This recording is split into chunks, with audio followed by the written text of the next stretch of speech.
हरे Krishna. Hello friends, स्वागत है आप सभी का फिर से हमारे यूट्यूब चैनल नर्सिंग अधिकारी पे। फ्रेंड्स, एग्जाम्स पास आ रही है, ऐसी स्थिति में रिवीजन करना और सिलेबस कंप्लीट करना बहुत ही इंपॉर्टेंट हो जाता है। यहाँ पे मैंने रैपिड रिवीजन 1 और रैपिड रिवीजन 2 चैनल पे डाला हुआ है। अगर आपने अभी तक उसको नहीं देखा है तो आप उसको जरूर जाके देखिए। उन दोनों वीडियोस को आपने बहुत अच्छा रिस्पांस दिया, उसके लिए भी आप सभी का बहुत बहुत धन्यवाद। बहुत सारी डिमांड्स को देखते हुए, बहुत सारे कमेंट्स को यहाँ पे सोशल मीडिया पे उनको ऑब्जर्व करके आज मैं आप सभी के लिए रैपिड रिवीजन 3 करके सेशन लेके आया हूँ। रैपिड रिवीजन 3 के अंदर ऐसी बहुत सारी चीजें इंक्लूड करी है जो कि एग्जाम्स में बार बार पूछी जाती है। तो फ्रेंड्स, शुरू करेंगे हमारे वीडियो को। इससे पहले मैं आपको ये चीज बता देना चाहता हूँ कि इस वीडियोज में यूज की जाने वाली सारी स्लाइड्स आपको हमारे टेलीग्राम चैनल पे मिलने वाली है पीडीएफ के रूप में, तो आप हमारे टेलीग्राम चैनल को जरूर ज्वाइन करिएगा। तो फ्रेंड्स, शुरू करते हैं हमारे रैपिड रिवीजन 3 सेशन को। देखिए फ्रेंड्स, हम हीमोडायलिसिस के लिए बहुत सारे एक्सेस बनाते हैं क्लाइंट को। जब क्लाइंट का किडनी फेलियर हो जाता है, सीकेडी जब उसको हो जाता है, ईएसआरडी उसको हो जाता है, एंड स्टेज रीनल डिजीज, तो उस क्लाइंट का हमारे को क्या करना चाहिए? रीनल ट्रांसप्लांट करना चाहिए। पर रीनल ट्रांसप्लांट नहीं कर पाने की स्थिति में हम उसको पेशेंट को डायलिसिस पे ले लेते हैं। तो डायलिसिस के लिए क्या करते हैं? हीमोडायलिसिस उसका एक टाइप है, पेरिटोनियल डायलिसिस भी होता है, परंतु हीमोडायलिसिस एक टाइप है जिसके अंदर हम ब्लड को क्या करते हैं, उसको फिल्टर करते हैं एक प्रोसीजर के थ्रू। तो इसको हम हीमोडायलिसिस कहते हैं। हीमोडायलिसिस के लिए हम बहुत सारे एक्सेस बनाते हैं कि कैसे हमारे को ब्लड लेना है और कैसे वापस बॉडी के अंदर उस ब्लड को फिल्टर करके इंट्रोड्यूस कर देना है। इसके लिए हम कुछ एक्सेस बनाते हैं। तो यहाँ पे देखिए क्या क्या एक्सेस बनाते हैं। देखिए फ्रेंड्स, या तो हम जो एक्सेस बनाते हैं वो बनाते हैं सबक्लेवियन वीन या फीमोरल वीन को, ठीक है, या फिर बनाते हैं एक्सटर्नल आर्टेरियोवीनस शंट बनाते हैं, या फिर बनाते हैं इंटरनल आर्टेरियोवीनस ग्राफ्ट, या फिर करते हैं हम इंटरनल आर्टेरियोवीनस फिस्टूला। तो यहाँ पे बहुत बार जो हम मेनली जो हमारे को देखने को मिलता है वो मिलता है फिस्टूला। देखिए फ्रेंड्स, जहाँ पे हम देखते हैं कि किसी क्लाइंट को फिस्टूला बना हुआ है, ग्राफ्ट लगा हुआ है, शंट लगा हुआ है, तो इनमें मेनली बेसिकली अंतर क्या होता है वो समझिए, और इनको कब यूज कर सकते हैं। तो यहाँ पे जो एग्जाम में हमारे से पूछा जाता है वो यही पूछा जाता है कि एक क्लाइंट को हमने ग्राफ्ट बनाया है तो हम उसको कब यूज करेंगे? 1 वीक बाद, 2 वीक बाद, 4 वीक बाद, 6 वीक बाद, ये पूछा जाता है। तो हमारे को सबसे पहली चीज तो यही पता होना चाहिए। दूसरा, अभी रिसेंट की जो एग्जाम हुई है जो पीजीआई संगरूर के लिए, उसके अंदर ये पूछा गया था कि जो हम ये बना रहे हैं, आर्टेरियोवीनस फिस्टूला बना रहे हैं या फिर ग्राफ्ट बना रहे हैं या शंट बना रहे हैं, चाहे जो कुछ बना रहे हैं, हम उसको वो प्रॉपर फंक्शन कर रहा है कि नहीं, उसका कैसे पता लगाएं। तो देखिए फ्रेंड्स, हम यहाँ पे क्या देखते हैं कि हम जो भी हमने फिस्टूला या शंट बनाया है, यहाँ पे देखिए, यहाँ पे फिगर्स के अंदर देखो, ये आर्टेरियोवेनस फिस्टूला इसके अंदर क्रिएट किया गया है। तो यहाँ पे जहाँ एरो है वहाँ देखिए, यहाँ पे वीन को और आर्टरी को क्या है, आपस के अंदर लाइगेट कर दिया गया है इस तरह से। तो ये बन जाता है फिस्टूला, ठीक है। तो यहाँ पे ये फिस्टूला हो गया। तो अब इसको प्रॉपर फंक्शनिंग इसकी कैसे चेक करेंगे? तो यहाँ पे प्रॉपर फंक्शनिंग चेक करने के लिए हम यहाँ पे क्या करते हैं, हम यहाँ पे पाल्पेट करके देखते हैं। अगर मान लीजिए यहाँ पे हमारे को प्रॉपर यहाँ पे थ्रिल या ब्रूट साउंड सुनाई देता है, तो इसको हम कहते हैं कि ये एकदम प्रॉपर फंक्शनिंग कर रहा है और पाल्पेशन अच्छे से हो रहा है, मतलब ये प्रॉपर फंक्शनिंग कर रहा है। और अगर मान लीजिए हमारे को स्टेज से यहाँ पे कोई भी थ्रिल साउंड या फिर किसी प्रकार का ब्रूट नहीं सुनाई देता है, तो हम कहते हैं कि फिस्टूला ठीक नहीं है, फिस्टूला खराब हो गया है, उसके अंदर ब्लड जम गया है। या फिर ये तो हो गया फिस्टूला। दूसरा है ग्राफ्ट। ग्राफ्ट के अंदर देखिए फ्रेंड्स क्या करते हैं, आर्टरी को और वीन को यहाँ पे ग्राफ्ट के थ्रू किसी भी मतलब यहाँ पे एनिमल से कोई ग्राफ्ट लेके, उस ग्राफ्ट मतलब यहाँ पे हम उसकी वीन ले सकते हैं या फिर किसी प्रकार की और भी कुछ जो भी स्ट्रक्चर है वो लेके हम क्या करते हैं, आर्टरी और वीन को यहाँ पे क्या कर देते हैं, आपस के अंदर एक एक्सेस दे देते हैं, जोड़ देते हैं, ठीक है। तो इस तरह से आर्टरी और वीन आपस के अंदर क्या हो जाती है, एक पाइपलाइन के थ्रू यहाँ पे जुड़ चुकी है। ये जो यहाँ पे मैं बता रहा हूँ ग्राफ्ट, ये किसी से भी लिया जाता है, मेनली ये काऊ से लिया जाता है, ठीक है। तो यहाँ पे काऊ से जो ग्राफ्ट लिया जाता है, ठीक है, उसको यहाँ पे मैंने सेकंड फिगर में दिखाया गया है, यहाँ पे इस फिगर के अंदर। तो यहाँ पे देखिए कौन सा इस तरह से डायलिसिस मशीन में जाता है और वापस डायलिसिस मशीन से जो ब्लड आता है वो इसके थ्रू डाल दिया जाता है, ठीक है। तो ये हो गया हमारा सेकंड जो हमारा एक्सेस होता है वो आर्टेरियोवीनस ग्राफ्ट। तीसरा होता है सेंट्रल वीनस कैथेटर या फीमोरल वीन, जो मैंने यहाँ पे लिखा हुआ है सबक्लेवियन वीन या फीमोरल वीन। तो ये सेंट्रल वीन होती है। इसके अंदर क्या करते हैं हम, देखिए एक यहाँ पे कैथेटर डाल देते हैं। कैथेटर के 2 पोर्ट होते हैं, एक मशीन को जाता है, एक मशीन से जो ब्लड आता है उसको रिसीव करता है। तो इस तरह से ये हो गया। चौथा जो तरीका है उसे हम कहते हैं यहाँ पे आर्टीरियोवीनस शंट। तो देखिए शंट के अंदर क्या होता है, एक सिलिकॉन की क्या होती है, एक पाइपलाइन होती है। तो इसको यहाँ पे एक आर्टरी में डाल दिया जाता है, एक वीन में डाल दिया जाता है। तो इस तरह से हम क्या करते हैं, यहाँ पे वीनस एक्सेस से निकाल के यहाँ पे इसको देखिए, यहाँ पे इस फिगर में देखिए, यहाँ से अलग अलग करके यहाँ पे देखिए इस पैर के अंदर ये दोनों पॉइंट ये क्या है, इसके अंदर इंट्रोड्यूस कर दिए गए। ठीक है, एक आर्टरी के अंदर, एक वीन के अंदर। अब यहाँ से देखिए इसको ओपन करेंगे, एक को मशीन से जोड़ देते हैं जिससे मशीन के अंदर ब्लड जाता है, दूसरा मशीन से ब्लड रिसीव करके यहाँ पे इसके अंदर कनेक्शन दे देते हैं। तो यहाँ पे से ये ओपन हो जाता है। ठीक है, तो ये भी एक तरह का क्या है, यहाँ पे हीमोडायलिसिस के लिए एक्सेस यूज हो सकता है। तो यहाँ पे देखिए सबसे पहले जो प्रश्न जो आता है वो ये आता है कि इसका प्रॉपर फंक्शनिंग कैसे चेक करते हैं, वो मैंने आपको बताया। ठीक है, इसके अंदर सिस्टोलिक थ्रिल या ब्रूट साउंड हम सुनते हैं। सेकेंड जो हम देखते हैं कि ये एक्सेस जो है ये कितने समय के बाद यूज किए जा सकते हैं, ये आपसे एक क्वेश्चन पूछा जाता है। तो यहाँ पे देखिए चारों प्रकार के जो एक्सेस हैं इनको किस किस टाइम पे यूज कर सकते हैं बनाने के बाद। तो सबसे पहले हमने यहाँ पे लिखा है सबक्लेवियन वीन और फीमोरल वीन। तो सबक्लेवियन वीन या फीमोरल वीन मतलब सेंट्रल वीनस कैथेटर, इसको हम इंट्रोड्यूस करने के तुरंत बाद यूज कर सकते हैं क्लाइंट को डायलिसिस करने के लिए, इमीजिएटली यूज कर सकते हैं। सेकेंड है यहाँ पे एक्सटर्नल आर्टीरियोवीनस शंट। तो यहाँ पे एक्सटर्नल आर्टीरियोवीनस शंट है ये, तो ये भी क्या कर सकते हैं, हम हाथों हाथ यूज कर सकते हैं। इस तरह से खोल के यहाँ से मशीन के अंदर, और मशीन से जो रिसीव होता है ब्लड उसको यहाँ कनेक्ट कर देते हैं। तो यहाँ पे ये दोनों जो चीज़ें हैं, यहाँ पे सेंट्रल वीनस कैथेटर मतलब सबक्लेवियन वीन और फीमोरल वीन प्लस ये शंट, ये दोनों क्या कर सकते हैं, हम इमीजिएटली यूज कर सकते हैं। थर्ड यहाँ पे आता है इंटरनल आर्टीरियोवीनस ग्राफ्ट। ग्राफ्ट ये देखिए मैंने बताया काऊ से जो अपन बनाते हैं वो। ठीक है, तो ग्राफ्ट लेके जो अपन ने यहाँ पे कनेक्शन क्रिएट किया है, इसको हम यूज़ कर सकते हैं 2 वीक्स के बाद। ठीक है, मीन्स यहाँ पे 2 वीक्स के अंदर मतलब 14 डेज के अंदर अंदर हम क्या कर सकते हैं, ये ग्राफ्ट हमारा क्या हो जाता है, मैच्योर हो जाता है, और इसके अंदर हम यूज़ कर सकते हैं इसके अंदर इसको डायलिसिस के लिए। फोर्थ है यहाँ पे इंटरनल आर्टीरियोवीनस फिस्टुला। तो आर्टीरियोवीनस फिस्टुला जैसे खुद के खुद अपन क्या करते हैं, यहाँ पे कट करके हाथ के यहाँ पे, और खुद की ही वीन और आर्टरी को आपस के अंदर लाइगेट कर देते हैं ताकि दोनों के बीच में एक्सेस बन जाए। अब इस तरह से जो फिस्टुला क्रिएट अपन ने किया है उसको हम 4 to 6 वीक के बाद यूज़ करते हैं। तो यहाँ पे जो हमने खुद का जो अपन ने एक नेचुरल एक्सेस क्रिएट किया है, ठीक है, तो इस एक्सेस को हम 4 to 6 वीक के बाद यूज़ करते हैं। इसके अलावा जो आर्टिफिशियल चीज़ें जो अपन ने बाहर से यूज़ करी हैं, जैसे कि हो गया यहाँ पे ग्राफ्ट हो गया, या फिर कैथेटर हो गया, या फिर शंट हो गया, इनको हम क्या करते हैं, शंट और क्या कहते हैं सेंट्रल वीनस कैथेटर, इन दोनों को तो हम इमीडिएटली यूज़ कर लेते हैं, और ग्राफ्ट को हम करते हैं 2 वीक्स के बाद। तो यहाँ पे सबसे जो बाद में यूज़ किया जाता है वो है फिस्टुला। ठीक है, तो आपको इन चारों चीज़ों का टाइम याद रखना है, एग्जाम में बहुत बार पूछा जाता है फिस्टुला के रिगार्डिंग। ठीक है, और क्या अंतर है वो आपको समझ आ ही गया होगा कि चारों जो डायलिसिस के लिए एक्सेस हैं उनमें क्या क्या अंतर है। वो चलते हैं नेक्स्ट स्लाइड की ओर।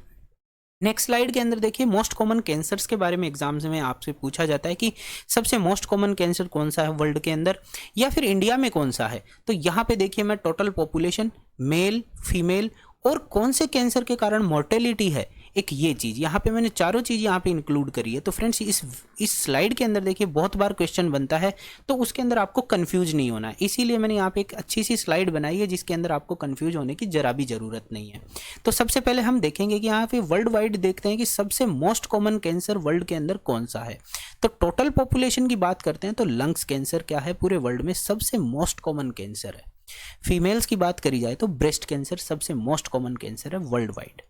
मेल्स की बात करी जाती है तो लंग कैंसर है। अब मोर्टेलिटी की बात करें कि सबसे ज़्यादा मरते किस कैंसर से हैं पूरे वर्ल्ड के अंदर लोग, लंग कैंसर से मरते। ठीक है, इंडिया की बात करें तो सब इंडिया के अंदर टोटल पॉपुलेशन में सबसे जो मोस्ट कॉमन कैंसर है वो है ब्रेस्ट कैंसर। फीमेल्स के अंदर सबसे ज़्यादा जो कैंसर है वो कौन सा है साहब, ब्रेस्ट कैंसर। ठीक है, मोर्टेलिटी सबसे ज़्यादा है ब्रेस्ट कैंसर के कारण। बट जो मेल के अंदर जो सबसे ज़्यादा मोस्ट कॉमन कैंसर जो पाया जाता है वो होता है लिप एंड ओरल कैंसर। तो फ्रेंड्स ये जो डेटाज है वो देखिए वर्ल्ड वाइड जो डेटा लिए गए हैं वो ग्लोबोकॉन 2018 के हैं, और इंडिया के जो डेटा हैं वो रिसेंट डेटा है 2020 के। तो यहाँ पे देखिए फ्रेंड्स ये बहुत ही अपडेटेड चीज़ है, इसको आप नॉर्सेट के लिए लिख के रख लीजिए, ये एग्जाम में पूछा जा सकता है। तीसरी स्लाइड की ओर यहाँ पे देखते हैं हम, देखिए फ्रेंड्स जो रीनल स्टोन होते हैं अपनी किडनी के अंदर जो स्टोन होते हैं उसको अपन 2 तरह से डिवाइड कर सकते हैं, रेडियोलूसेंट स्टोन और रेडियो ओपेक स्टोन। रेडियोलूसेंट और रेडियो ओपेक का मतलब है कि जो यहाँ पे स्टोन्स अपने को किडनी के एक्सरे के अंदर नहीं दिखते हैं, उनको हम रेडियो लूसेंट कहते हैं, और जो एक्सरे में प्लेन एक्सरे में दिख सकते हैं उन्हें अपन रेडियो ओपेक किडनी स्टोन्स कहते हैं। तो यहाँ पे देखिए रेडियो लूसेंट मतलब not visible in plain X-ray. तो रेडियो लूसेंट को कौन कौन से एक्सरे जो स्टोन्स होते हैं रेडियो लूसेंट में, नंबर 1 होता है यूरिक एसिड स्टोन और दूसरा होता है सिस्टीन स्टोन। तो यू और सी, देखिए रेडियो लूसेंट को भी जब हम लिखते हैं यू और सी लिखा हुआ आता है तो आराम से इसको आप याद रख सकते हैं। बहुत ही अच्छा सा छोटा सा निमोनिक है रेडियो लूसेंट, मतलब यूरिक एसिड स्टोन और सी फॉर सिस्टीन स्टोन। बात करते हैं इसके अलावा जो बच रहे हैं रेडियो ओपेक स्टोन होते हैं जो कि प्लेन एक्सरे के अंदर आराम से विजिबल होते हैं, जिनके अंदर सबसे जो मोस्ट कॉमन, सभी रीनल स्टोन्स की बात करें तो सबसे जो मोस्ट कॉमन स्टोन होता है वो होता है कैल्शियम ऑक्सलेट स्टोन। ठीक है, इसके वो क्या होता है एक्सरे में आराम से दिख जाता है, आप सभी को पता है एक्सरे के अंदर कैल्शियम आराम से दिखता है व्हाइट कलर के अंदर, क्लियर। ठीक है, तभी तो हमारी जो बोन्स होती है वो एकदम साफ दिखती है, क्योंकि बोन्स के अंदर क्या होता है एक्सरे होता है, इसीलिए फ्रैक्चर के लिए हम क्या करते हैं एक्सरे करवाते हैं। दूसरा है कैल्शियम फॉस्फेट, इसमें भी कैल्शियम होता है, तो ये भी आराम से अपने को प्लेन एक्सरे में दिख जाता है। तो रेडियो ओपेक की बात करें तो यहाँ पे कैल्शियम ऑक्सलेट और कैल्शियम फॉस्फेट स्टोन क्या होते हैं एक्सरे में, प्लेन एक्सरे में विजिबल होते हैं। इसके अलावा थर्ड जो स्टोन होता है वो होता है स्ट्रूवाइट स्टोन, जिसको हम स्टेग हॉर्न क्या कह देते हैं स्टोन कह देते हैं। इसमें भी 3-4 प्रकार के क्या होते हैं आयंस होते हैं। ठीक है, तो ये भी क्या होता है स्ट्रूवाइट स्टोन, ये भी रेडियो ओपेक होता है, ये भी विजिबल होता है प्लेन एक्सरे। चलते हैं नेक्स्ट स्लाइड की ओर, जिसके अंदर हम बात करेंगे एंटासिड्स और देयर कंसिडरेशन। देखिए फ्रेंड्स, जो एंटासिड्स होते हैं उनके अंदर जो कंटेंट होता है, अपन बहुत सारे एंटासिड्स यूज करते हैं और एग्जाम में पूछा जाता है कि एल्यूमिनियम हाइड्रोक्साइड से क्या हो जाता है। ठीक है, बहुत बार एग्जाम में पूछा जाता है। तो एंटासिड्स हैं जिनके अंदर क्या होता है कि बहुत सारी चीज़ें होती है, या तो वो एल्यूमिनियम कंपाउंड्स होते हैं उनमें, या फिर मैग्नीशियम कंपाउंड होते हैं, या फिर कैल्शियम कंपाउंड होते हैं, या सोडियम बाइकार्बोनेट होता है। ये एंटासिड के पार्ट हैं। अगर मान लीजिए किसी एंटासिड के अंदर एल्यूमिनियम कंपाउंड है तो वो क्या यहाँ पे मोस्ट कॉमन साइड इफेक्ट देखने को मिलता है और इसके रिगार्डिंग अपने को क्या चीज़ कंसीडर करनी चाहिए, क्या चीज़ अपने को ध्यान रखनी होती है, ये हमारे को यहाँ पे ध्यान रखना होता है। तो वो ही मैं यहाँ पे बताने वाला हूँ आपको। सबसे पहले देखिए, जो नंबर 1 एंटासिड के अंदर जो कंटेंट होता है वो होता है एल्यूमिनियम कंपाउंड, जो कि एल्यूमिनियम कंपाउंड के रूप में पाया जाता है, जैसे कि एल्यूमिनियम हाइड्रोक्साइड। ठीक है, तो एल्यूमिनियम जो हाइड्रोक्साइड होता है वो मोस्ट कॉमनली यहाँ पे क्या साइड इफेक्ट करता है, कॉन्स्टिपेशन। और साथ ही साथ देखिए एल्यूमिनियम कंपाउंड का जो मतलब एल्यूमिनियम हाइड्रोक्साइड का जो एंटासिड्स होता है उनके अंदर सोडियम भी बहुत ज़्यादा होता है, सिग्निफिकेंट अमाउंट होती है सोडियम की। ठीक है, इसलिए याद रखिए जो हाइपरटेंशन और हार्ट फेलियर के क्लाइंट हैं उनके अंदर हम एल्यूमिनियम कंपाउंड के रिलेटेड एंटासिड्स को ध्यान से देते हैं, कॉशियसली देते हैं, सावधानी से देते हैं। बात करते हैं दूसरे एंटासिड की, वो है मैग्नीशियम कंपाउंड, मतलब मैग्नीशियम हाइड्रोक्साइड उनमें आता है। तो देखिए फ्रेंड, जो मैग्नीशियम हाइड्रोक्साइड होता है वो एकदम ऑपोजिट होता है, वो डायरिया करता है। क्या करता है, डायरिया करता है। और इसका भी अपने को ध्यान रखना होता है कि ये जो है वो अपन इंटेस्टाइनल ऑब्स्ट्रक्शन, अपेंडिसाइटिस और अनडायग्नोस्ड एब्डोमिनल पेन वाले क्लाइंट के अंदर नहीं देते हैं। क्यों नहीं देखते हैं, देखिए फ्रेंड्स, जो मैग्नीशियम कंपाउंड होता है वो क्या करता है, पेरिस्टाल्सिस को इंक्रीज कर देता है। पेरिस्टाल्सिस इंक्रीज होएगा तो यहाँ पे डायरिया हो जाता है। अब पेरिस्टाल्सिस इंक्रीज हो गया और अगर मान लीजिए क्लाइंट को क्या है, इंटेस्टाइनल ऑब्स्ट्रक्शन है, वहाँ उसकी आंत जो है वो कहीं ना कहीं रास्ते के अंदर ऑब्स्ट्रक्टेड है, तो ऐसी स्थिति में क्या होएगा, उस क्लाइंट का अपन ने क्या कर दिया है, मैग्नीशियम के कारण पेरिस्टाल्सिस बढ़ा दिया है, तो इंटेस्टाइनल ऑब्स्ट्रक्शन के कारण कहाँ है, कहीं ना कहीं वहाँ पे उसके परफोरेशन के चांसेस बढ़ जाते हैं। अगर मान लीजिए उसका जो फीकल मैटर है वो आगे नहीं बढ़ेगा तो इसी तरह से अगर मान लीजिए अपेंडिसाइटिस है और अपन ने क्या कर दिया, मैग्नीशियम कंपाउंड दे दिया, तो वहाँ पे उसके अंदर फिर उसकी आंत फटने का डर रहता है, परफोरेशन होने के चांसेस रहता है, क्योंकि आगे की तरफ अपेंडिक्स क्या है, इन्फ्लाम्ड है और अपन ने क्या कर दिया है, पेरिस्टाल्सिस को इंक्रीज कर दिया है। या फिर किसी भी प्रकार का अनडायग्नोस्ड एब्डोमिनल पेन है तो भी ये नहीं देते, क्योंकि अनडायग्नोस्ड एब्डोमिनल पेन जो होता है क्या पता वो इंटेस्टाइनल ऑब्स्ट्रक्शन या अपेंडिसाइटिस के कारण ही हो। तो ऐसी स्थिति में हम क्या करते हैं, मैग्नीशियम कंपाउंड्स किसी क्लाइंट को नहीं लिखते हैं, नहीं देते हैं, क्योंकि ये क्या करते हैं, पेरिस्टाल्सिस को इंक्रीज करते हैं, साथ ही साथ डायरिया कर देते हैं।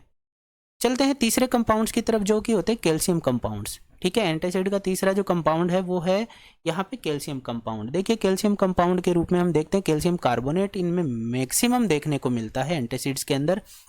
ये क्या करता है? ये करता है कॉन्स्टिपेशन। क्या करता है? ये कॉन्स्टिपेशन करता है, साथ ही साथ एक मिल्क एल्केली सिंड्रोम कर देता है। मिल्क एल्केली सिंड्रोम का क्या मतलब है? देखिए क्लाइंट्स को हम अगर मान लीजिए इस कैल्शियम कंपाउंड वाले एंटासिड के साथ अगर मिल्क प्रोडक्ट्स दे देते हैं या विटामिन डी सप्लीमेंट्स दे देते हैं, तो हम देखते हैं कि उन क्लाइंट्स के अंदर headache, urinary frequency, fatigue, anorexia, nausea, vomiting, ये सभी देखने को मिलता है। तो मिल्क की प्रेजेंस के कारण ये जो एल्कलोसिस हुआ है क्लाइंट के अंदर, एल्कलाइसिस जो एल्कोलोसिस के जो फीचर्स आए हैं उसी को हम मिल्क एल्केली सिंड्रोम कहते हैं। ठीक है, साथ ही साथ कैल्शियम क्या करता है? कैल्शियम कंपाउंड कॉन्स्टिपेशन करता है। तो ये चीज आपको याद रखनी है। चलते हैं नेक्स्ट।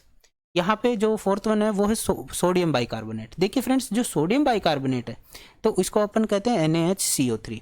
NaHCO3 मतलब यहाँ पे अगर मान लीजिए क्लाइंट को अपन NaHCO3 दे देते हैं तो बॉडी के अंदर जाके CO3 क्या कर देता है? CO2 रिलीज कर देगा। ठीक है, CO2 रिलीज करेगा मतलब यहाँ पे कार्बन डाइऑक्साइड पेट के अंदर क्या हो सकती है? बढ़ सकती है, जिसके कारण क्या हो जाएगा? क्लाइंट को फ्लैटुलेंस हो जाएगा, पेट में गैस ही गैस भर जाएगी।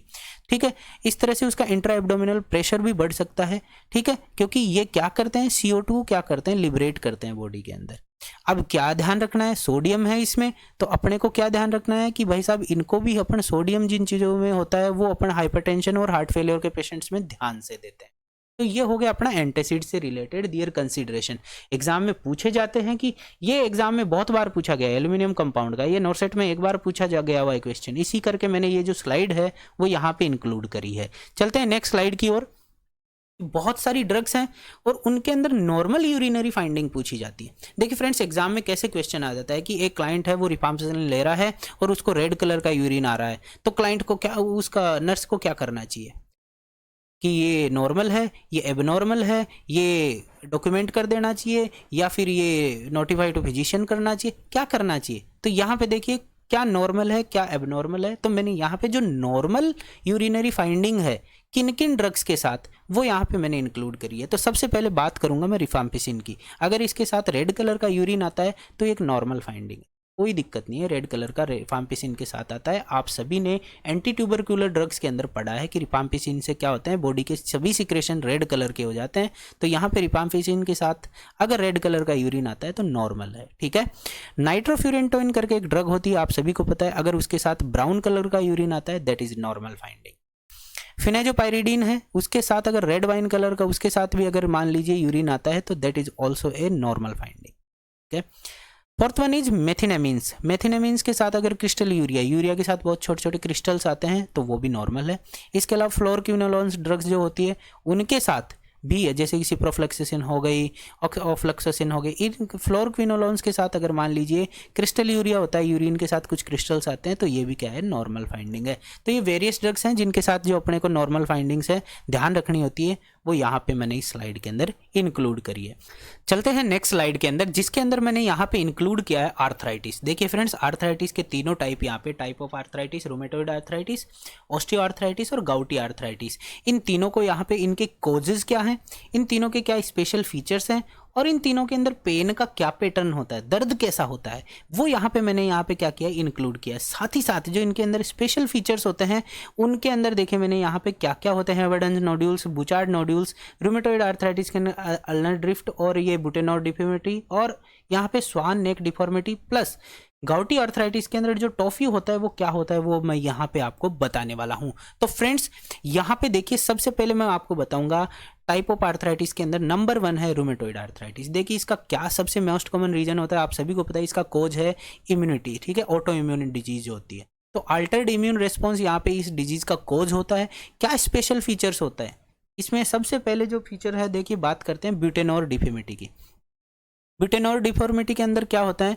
ब्यूटेनॉर डिफॉर्मिटी, चलते हैं नेक्स्ट यहाँ पे स्लाइड के अंदर। तो यहाँ पे देखिए ब्यूटेनॉर डिफॉर्मिटी, यहाँ पे ये देखिए, दिस इज ब्यूटेनॉर डिफॉर्मिटी। ठीक है, तो ये ब्यूटेनॉर डिफॉर्मिटी के अंदर क्या होता है कि यहाँ पे जो बीच वाला, जो अपनी उंगलियां होती है, बीच वाला जो अपना रिज है, यहाँ पे बीच वाला जो यहाँ पे जॉइंट है, वो क्या हो जाता है? ऊपर की तरफ हो जाता है।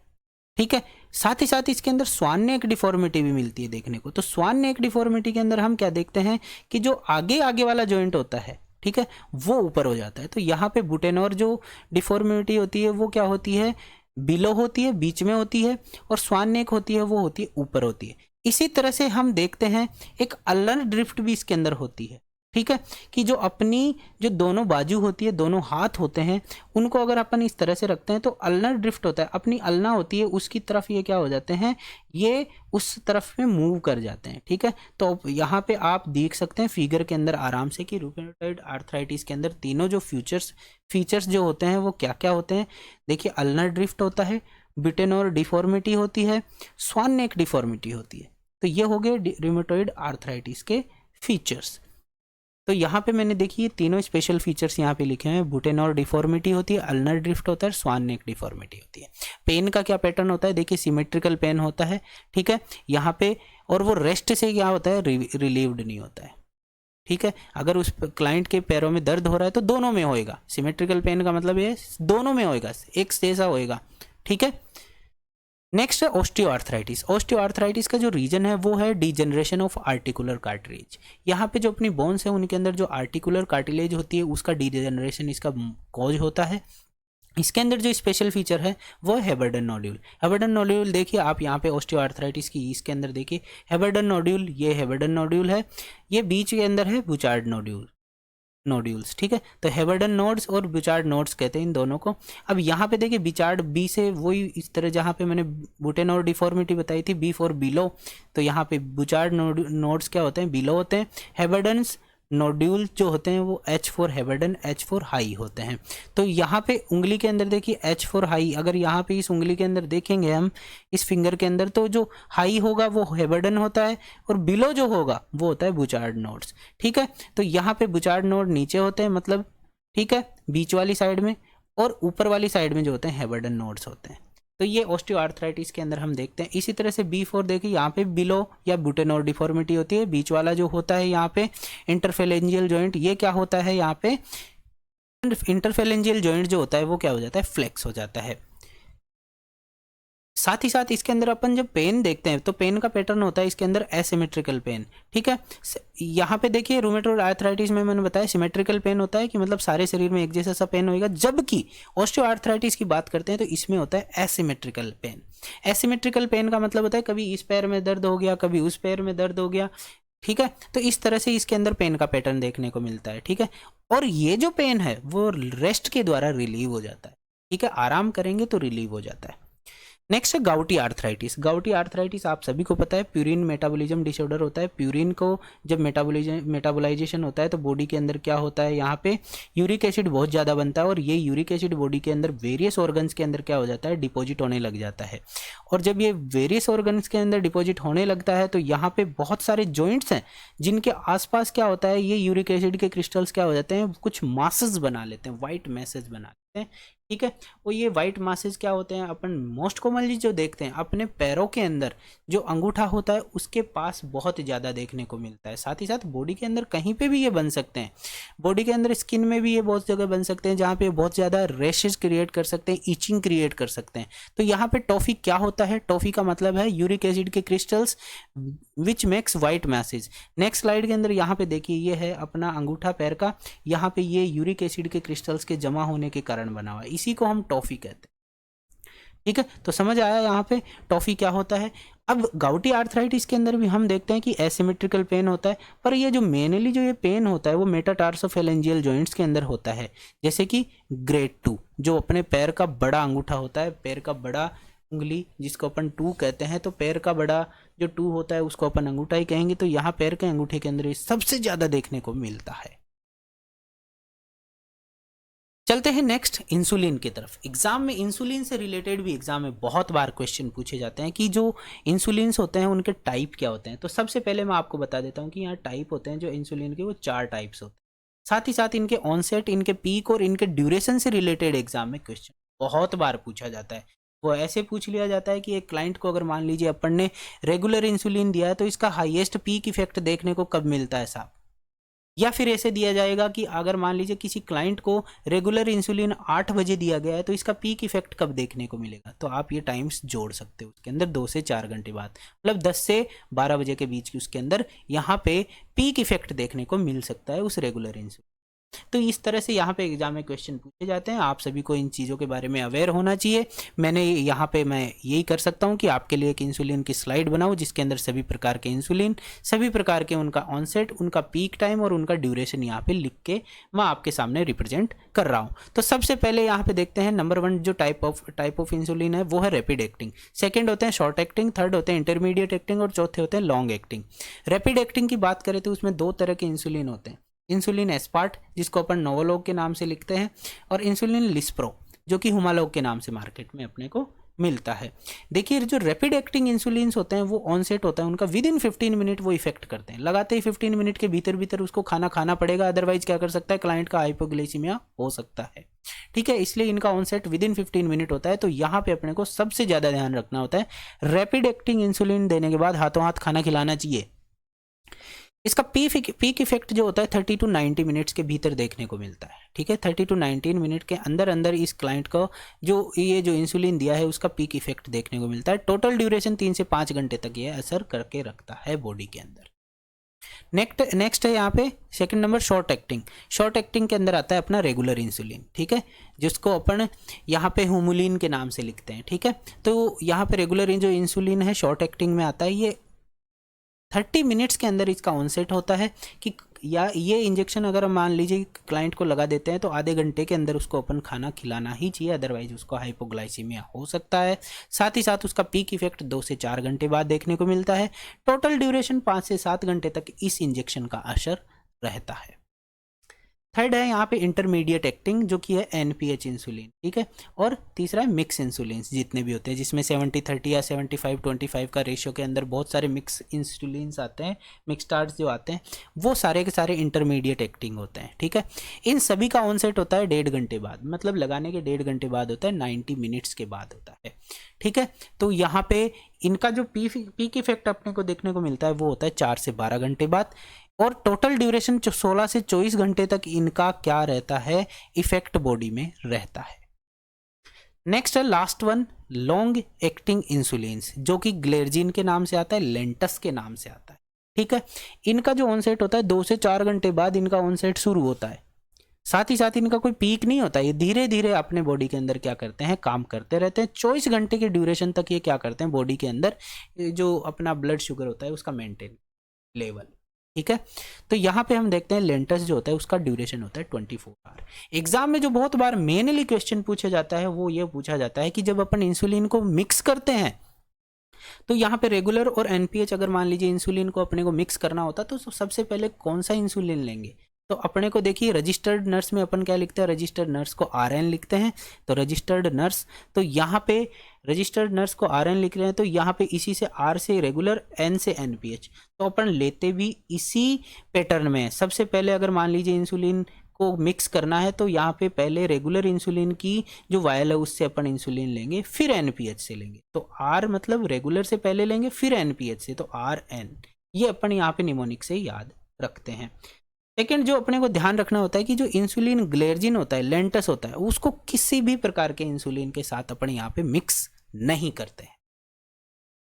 चलते हैं नेक्स्ट स्लाइड की ओर। यहाँ पे अपन ने लिखा है ल्यूकेमिया। देखिए फ्रेंड्स, ल्यूकेमिया का जो एज वाइज डिस्ट्रीब्यूशन होता है वो एग्जाम में बहुत बार पूछा जाता है। यहाँ पे मैंने इस स्लाइड में वही यहाँ पे आप सभी के लिए कलेक्ट करके लेके आया हूँ। तो यहाँ पे जो क्लासिफिकेशन है वो ल्यूकेमिया का वो लिखा है, और एज ऑफ ऑनसेट, किस एज के अंदर कौन सा ब्लड कैंसर देखने को मिलता है, ल्यूकेमिया देखने को मिलता है। ठीक है, वो यहाँ पे मैंने लिखा है। तो सबसे पहले लिखा है ALL, acute lymphocytic leukaemia. Acute lymphocytic leukaemia मतलब ALL, ये होता है यंगर देन 15 ईयर्स, 15 साल से कम उम्र के बच्चों के अंदर जो देखने को मिलता है वो ALL देखने को मिलता है। सेकेंड है एक्यूट माइलोजिनस ल्यूकेमिया AML, ये 15 से 39 साल के लोगों में देखने को मिलता है। थर्ड है क्रोनिक मायोलोजिनस ल्यूकेमिया CML, ये 4th डेकेड में देखने को मिलता है, मतलब यहाँ पे 42-49 ईयर तक की एज के अंदर देखने को मिलता है CML। फोर्थ है यहाँ पे क्रोनिक लिम्फोसाइटिक ल्यूकेमिया CLL, जो कि आफ्टर 50 ईयर्स ऑफ एज के बाद देखने को अपने को मिलता है क्लाइंट्स के अंदर। तो यहाँ पे देखिए एज वाइज डिस्ट्रीब्यूशन मैंने चारों प्रकार के जो ल्यूकेमिया होते हैं उनका यहाँ पे लिखा है। एग्जाम में बहुत बार पूछा जाता है इसलिए यहाँ पे उन सभी को मैंने एक साथ लिखा है। चलते हैं नेक्स्ट स्लाइड की ओर, जिसके अंदर हमारे से पूछा जाता है कि सिरोसिस का मोस्ट कॉमन कोज क्या है, पेनक्रिएटिक पेनक्रिएटाइटिस का मोस्ट कॉमन कोज क्या है, कोलिलिथियासिस का मोस्ट कॉमन कोज क्या है, हाइपोथायराइडिज्म का मोस्ट कॉमन कोज क्या है और हाइपरथायराइडिज्म का मोस्ट कॉमन कोज क्या है। तो यहाँ पे देखिए सबसे पहले मैं आपको बताऊंगा कि कौन सी डिजीज और क्या उसका मोस्ट कॉमन कोज है। तो सबसे पहले सिरोसिस है। सिरोसिस का जो मोस्ट कॉमन कोज है वो है एल्कोहल, याद रखिएगा फ्रेंड्स, इसको लिख लीजिए। सेकेंड है यहाँ पे पेनक्रिएटाइटिस। पेनक्रिएटाइटिस का यहाँ पे कोज होता है बिलियरी ट्रैक्ट डिजीज, ठीक है। बिलियरी ट्रैक्ट डिजीज यहाँ पे पेनक्रिएटाइटिस का मोस्ट कॉमन कोज होता है। थर्ड है यहाँ पे कोलिलिथियासिस। एक्सेसिव कोलेस्ट्रॉल इसका रीजन होता है, ठीक है। वैसे कोलिलिथियासिस के लिए 5 फैक्टर्स का होते हैं, काम करते हैं, जिनके कारण कोलिलिथियासिस देखने को मिलता है। बट जो मोस्ट कॉमन की बात करें तो अपन यहाँ पे एक्सेसिव कोलेस्ट्रॉल जो बॉडी के अंदर होता है उसी के कारण गाल स्टोन बनने की सबसे ज़्यादा चांसेस होती है। तो कोलिलिथियासिस का है कोलेस्ट्रॉल, ठीक है, रीजन। फोर्थ है हाइपोथायराइडिज्म। हाइपोथायराइडिज्म का जो मोस्ट कॉमन कोज है वो है ऑटो इम्यून डिजीज हाशीमोटो, ठीक है। हाइपो का है हाशीमोटो डिजीज, ठीक है। और हाइपर थायराइडिज्म का है वो है ग्रेव डिजीज, ठीक है। तो यहाँ पे देखिए हाइपो में ओ आ रहा है तो ओ से हाशीमोटो, ठीक है। हाशीमोटो में और हाइपो में दोनों में ओ आ रहा है तो आप आराम से याद रखिएगा। हाइपरथायराइडिज्म फिर आप आराम से याद रख सकते हैं ग्रेव डिजीज से, ठीक है, जिसके कारण हाइपरथायराइडिज्म मोस्ट कॉमनली देखने को मिलता है। तो ये हो गए मोस्ट कॉमन कॉजेस। आशा करता हूं फ्रेंड्स ये वीडियो आपको जरूर पसंद आई होगी। अगर ये वीडियो पसंद आई है तो कमेंट सेक्शन में लिखना मत भूलिएगा। साथ ही साथ अगर वीडियो पसंद आई है तो आप वीडियो को लाइक करना, चैनल को सब्सक्राइब करना और अपने फ्रेंड्स तक इसको जरूर शेयर करना, ताकि ऐसी रैपिड रिवीजन की चीजें उन सभी के लिए हेल्पफुल हो। और आप हमारे को वेरियस सोशल मीडिया हैंडल्स पर भी जुड़ सकते हैं। आप फेसबुक का जो नर्सिंग अधिकारी पेज है आप उससे हमारे को फॉलो करिए। साथ ही साथ इंस्टाग्राम पे जो नर्सिंग अधिकारी पेज है आप उसे भी फॉलो कर सकते हैं और वहां पे आप मेरे से कनेक्ट भी हो सकते हैं। इसके अलावा आप टेलीग्राम चैनल को जरूर ज्वाइन करिएगा। ऐसी रैपिड रिवीजन और बहुत सारी नोट्स मैं वहां पे पीडीएफ के रूप में डालता हूँ। तो फ्रेंड्स मिलते हैं अगले वीडियो में, तब तक के लिए धन्यवाद।